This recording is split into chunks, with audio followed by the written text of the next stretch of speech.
This video will guide a user on how to fill out the Security 1217 request form, which is the PIV form. If you navigate to the SharePoint homepage, which is http://inside.bbg.gov, you'll be brought to the SharePoint homepage. In the right-hand navigation, you'll see this quick links. If you go down to the bottom, you'll see the Security 1217 request form. Click on this, and you'll be brought to the security site. Once you're at the security site, there will be a request button that you can click. You can see it right here in the right-hand side of the screen. If we click this request button for the personal ID verification form, we'll be brought to the form to fill out. So I'll click this,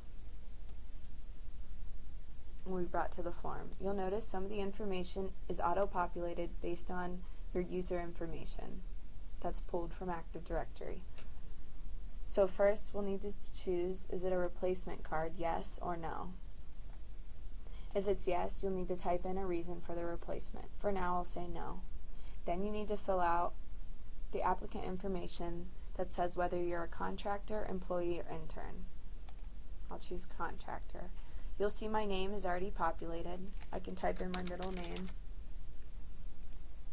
And now I'll need to type in my phone number. For some people, this will already auto-populate, but since I'm a contractor, this information is not stored in Active Directory.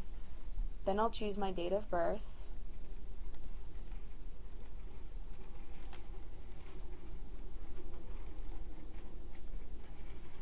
And you'll see my department has already auto-populated based on my Active Directory account. And then I'll choose position title. You can put whatever your title is and your grade. If you don't have one, you can put NA. You can type in your access level here, and then you'll type in your work address. I'm just going to put in any address for now. Your city,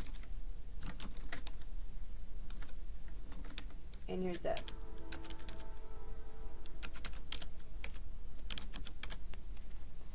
Here you'll need to type in your SSN. Please note that this must be 9 digits. So I'll type in my SSN,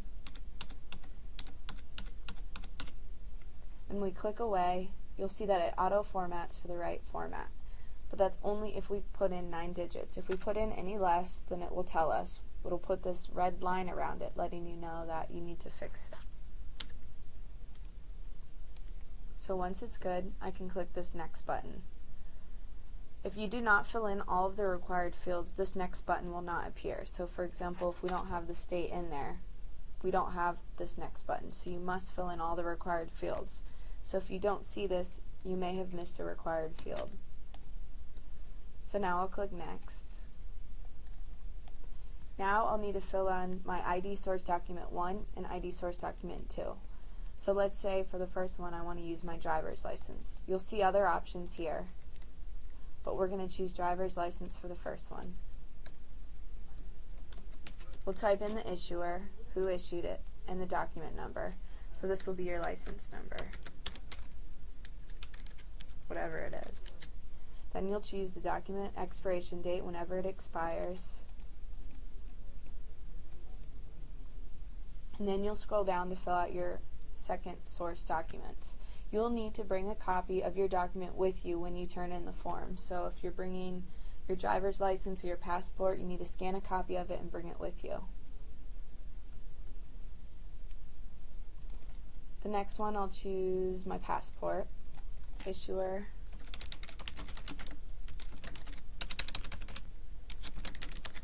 and your document number, whatever your passport number is. Then you'll choose your document expiration date.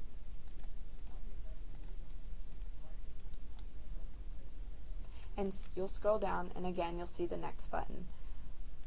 Also, don't forget you need a copy of both of these with you when you turn in the form. So now we'll click Next. We'll need to fill in our sponsor information. So we'll fill in all of the information, their name, their office symbol. The office symbol is the symbols after the service name. If you don't have this, you can search the agency directory for this. So I'll type in the office symbol, phone number, and email address. You'll notice there's no next button until we fill in all the fields. And now we have a button here. It's actually a print preview button. So, now that we filled out everything, we'll click print preview. This print preview is going to combine everything that we filled out in the previous steps. You can see in bold all of the information that has been filled in. This has been pulled over from all of the previous steps. Now that we're here, this is what we need to print. So we'll right click and click print.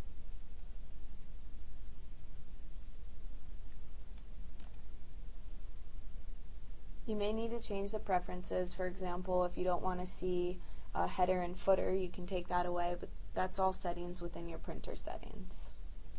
So I'll go ahead and click print. And now I'll bring this form to the specified office.